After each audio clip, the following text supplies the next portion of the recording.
Здравейте!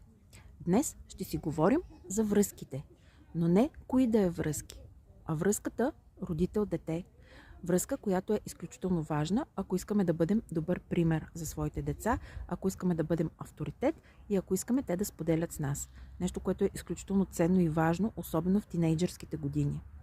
И така, как да изградите тази така мечтана здрава връзка? Ами като прекарвате повече време заедно. Но това не е време, в което учите, време, в което получавате или време, в което сте на телефоните, таблетите, компютрите. Не. Това е време, което е посветено само на общуването помежду ви. Може да гледате филми, да се забавлявате, да се лигавите, да играете, въобще да правите неща, които вашето дете харесва, а не вие. И така ще изградите наистина една прекрасна връзка помежду ви. 20 минути на ден са напълно достатъчни, но ги отделете само и единствено за това.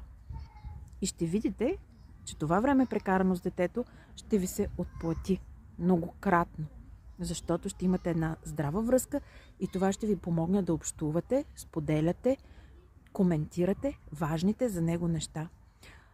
Детето трябва да знае, че има гръб, че има на кого да се опре в труден момент.